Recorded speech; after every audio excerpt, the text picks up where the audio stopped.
An open message to every single personal trainer, exercise and fitness tutor, anyone that owns a fitness business, anyone that's involved in fitness, anyone involved in health, so any doctors, anybody that runs Slim and Watcher clubs, you know the ones, anyone that's involved in helping people to get healthier. We need to do one thing, make one massive change to change everyone's mindset around their own health. We need to stop calling it weight loss and start calling it what it really should be: fat loss. Okay, so why do we need to make this change? Well, number one, your weight is affected by so many different factors. Take in terms of when you step on the scales on a Wednesday at your weekly meeting, okay, your weight is up by a pound and you think, oh no, I've gained a pound, I'm after getting fatter. You probably haven't, okay? Your weight is just one part of a big jigsaw puzzle, and you need all the parts to figure out what the big picture is telling you.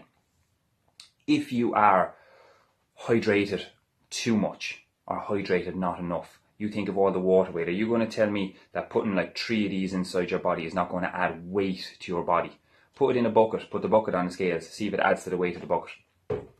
Okay, now you're going to pee out a certain amount of that, sweat out a certain amount, you're going to breathe out a certain amount of vapour through your mouth, but you're not going to lose it all, okay? Some of it's going to stay within you. If you're eating carbohydrates a hell of a lot, carbohydrates tend to hold on to more water than proteins and fats. So you're going to retain more water if you have a lot of carbohydrates.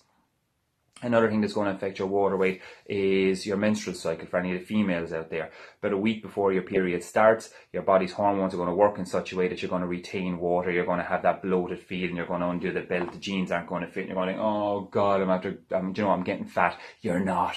Your hormones are just causing you to hold on to retain water weight. That's it, okay? Now, if you're overeating on calories, maybe you have gained a little bit of fat, but again, the scale is not going to tell you, it's not going to look up at you from its little LED display and say, you've gained body fat, right? It's just going to tell you you've gained weight. Why you've gained the weight, who knows, right? Genuine. So, second thing that might affect your weight is your stomach contents, okay? So you step on a scale after not using the bathroom for maybe a day and a half, 2 days, and you might have 6 meals, 7 meals, 5 litres of water drank, and a lot of that will still be in your system, in your digestive tract.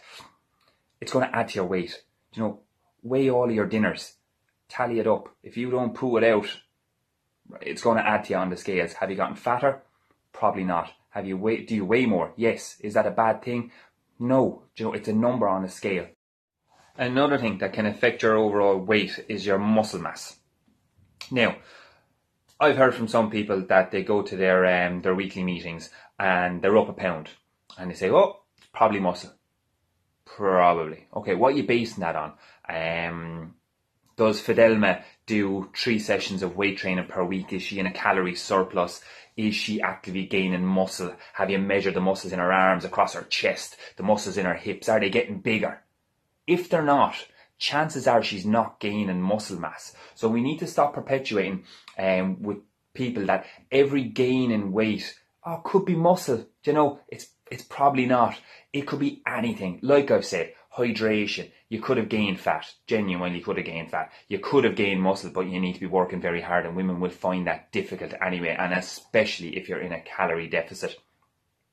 Your time of the month will affect your weight. You'll retain more water at certain times, you won't at others. Your stomach contents. Did you have a night out where you vomiting your ring up all night? Did you have diarrhea this morning? Are you completely dehydrated from peeing all night and all morning? Step on the scales. Oh, hey, look, I'm down 5 pounds. Woohoo! Are you healthier? No, you're not.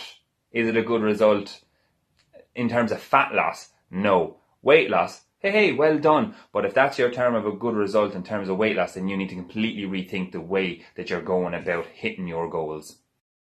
So what can we use instead of a scale?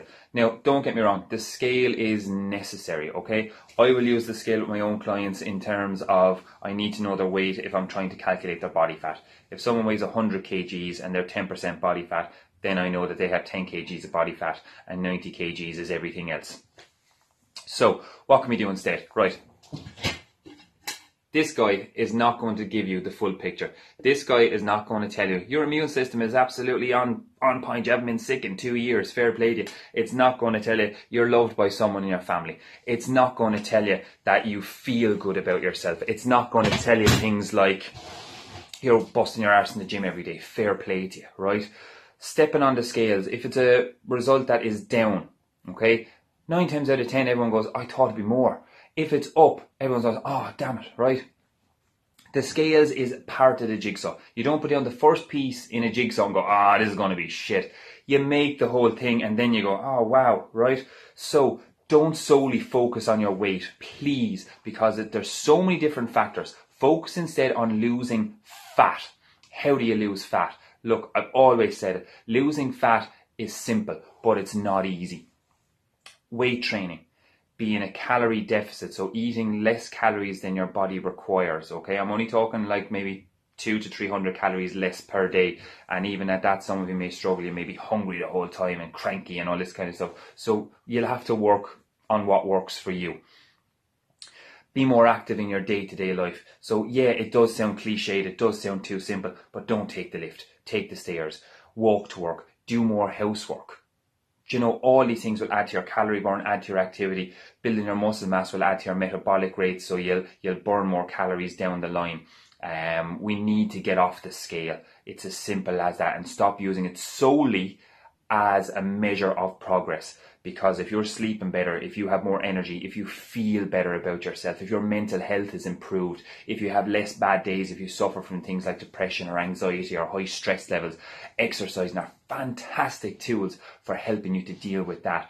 Your scale is not going to tell you, hey, you had a good day today. So don't step on it at the end of the day and expect what's on that to dictate how you feel, because it's not going to work.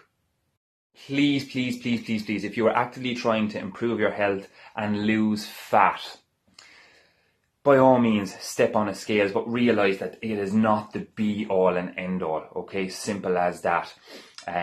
Use things like get your measurements done, just a simple tape measure to measure around the top of your arms, across the chest in line with the nipples, across the tummy in line with the belly button, across the hips in line with the widest part of your butt. See if these things are changing, okay?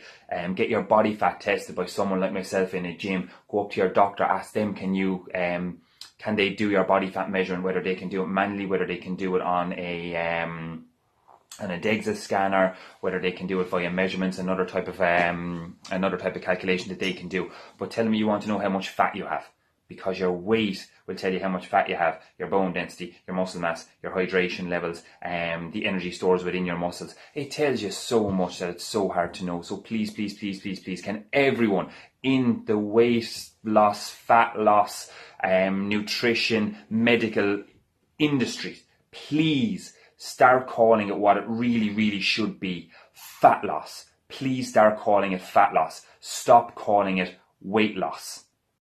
So if you like watching the video, guys, please, please, please share, comment, like, tag someone that you feel might benefit from listening to me ramble on for that amount of time.